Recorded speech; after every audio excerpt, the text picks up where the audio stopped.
என்னங்க ஏந்திய அப்படின்ற இந்த தமிழ் வார்த்தைக்கு உங்களுக்கு என்ன அர்த்தம் தெரியும் இல்லையா? தெரியும். ஓகே, இப்போ உதாரணத்துக்கு நான் சொல்றேன். விளக்கு ஏந்தியபடி, பிச்சை பாத்திரம் ஏந்திய கைகளுக்கு, அதே மாதிரி வாள் ஏந்தியபடி. வாள். ஓகேவா? தேசிய கொடியை ஏந்திய மாணவன். ஓகேவா? அதே மாதிரி அறிவுச்சுடர் ஏந்திய இளைஞர்களே. ஓகேவா? சரி. வீணை ஏந்திய கலைமகள். இப்படி எல்லாம் நம்ம சொல்லுவோம் இல்லையா?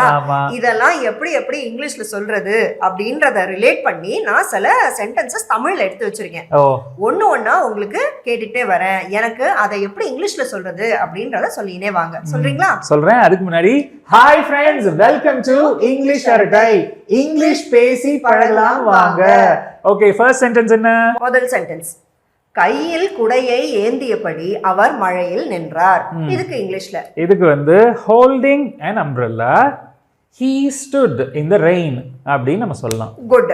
ஏன் அப்போ இந்த இடத்துல holding an umbrella in his hands அப்படினு சொல்ல கூடாதா? holding an umbrella அப்படினாலே it is understood. அந்த in his hands அப்படினு போடணும்னு அவசியம் கிடையாது. ஆப்ஷனல் அது. போட்டாலும் தப்பு கிடையாது. குட். சரியா? அடுத்த சென்டென்ஸ், குழந்தையை கைகளில் ஏந்திய தாய் மகிழ்ச்சி அடைந்தாள். இதுக்கு the mother who held the baby felt happy. Okay, அப்ப இந்த இடத்துல held the baby in her arms சொல்ல கூடாதா?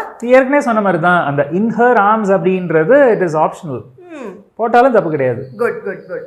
சரியா? அடுத்த சென்டென்ஸ், அவள் கையில் விளக்கை ஏந்தியபடி உள்ளே வந்தாள். இதுக்கு இங்க carrying the lamp she came inside எப்படி சொல்லலாம்? holding the lamp னு சொல்ல கூடாதா? இப்போ இதையே நான் holding வச்சு சொல்லணும்னா holding the lamp she stood there. அதாவது கையில் விளக்கை ஏந்தியபடி அவள் அங்கே நின்றாள்.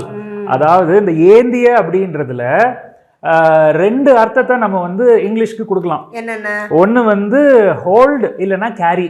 இந்த கேரின்னு சொல்லும்போது எப்பவுமே பிசிக்கல் மூவ்மெண்ட்ஸ் இருக்கும். ஹோல்டிங் அப்படின்னும் போது அதே இடத்துல நிக்கிற மாதிரியான சூழ்நிலைகள் தான் பொருந்தும். இப்போ உதாரணத்துக்கு இந்த விளக்க கொஞ்சம் புடியேன் அப்படினா ஹோல்ட் திஸ் லேம்ப் அந்த மாதிரி. Good good good. அடுத்த சென்டென்ஸ், பிச்சை பாத்திரம் ஏந்திய கைகளுக்கு அவர் உணவளித்தார். இதுக்கு he gave food to the hands that held the alms bowl. இதுல பிச்சை பாத்திரம் அப்படின்றது alms bowl. சரியா? கரெக்ட். சரியா? அடுத்தது, வீரர்கள் கையில் வாள் ஏந்தியபடி அணிவகுத்து வந்தனர். இதுக்கு carrying swords the soldiers marched. Correct. சரியா? அடுத்தது, தேசிய கொடியை ஏந்திய மாணவன் பெருமையுடன் நடந்தான். இதுக்கு the student who carried the national flag walked with pride. பெருமையுடன் நடக்கிறது. Good good good. அடுத்த சென்டென்ஸ், அறிவுச்சுடர் ஏந்திய இளைஞர்களே நாட்டின் எதிர்காலம். இதுக்கு the youth who carry the flame of knowledge are the future of the country. Good good good. அறிவுச்சுடர் ஏந்திய இளைஞர்கள், the youth who carry the flame of knowledge.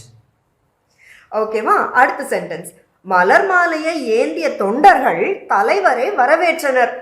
இதுக்கு holding flower garlands the followers welcomed their leader. Good good good. சரியா? அடுத்த sentence, வீணை ஏந்திய கலைமகள் சிலை மிகவும் அழகாக இருந்தது. இதுக்கு the statue of goddess Saraswati holding the veena was very beautiful. Very good very good. சரியா? கடைசியா, நீதி தேவதை கையில் தராசு ஏந்தியபடி காட்சி அளிக்கிறாள். இதுக்கு the goddess of justice appears holding the weighing scale. Very good very good. ஹவாடா. ஸோ ஏந்தியபடி, அதாவது கையில் ஏந்தியபடி அப்படின்றத எந்தெந்த சூழ்நிலையிலலாம் நம்ம யூஸ் பண்ணுவோம் அப்படின்றத எக்ஸ்பிளைன் பண்ணுறதுக்காக நான் எடுத்து வச்சிருந்த சென்டென்சஸ் இதெல்லாம். எக்ஸலண்ட். இதே மாதிரி வேற ஒரு சுவாரஸ்யமான வீடியோவில் அடுத்து நம்ம நண்பர்களை சந்திப்போம். அது வரைக்கும் பாய் ஃப்ரெண்ட்ஸ்.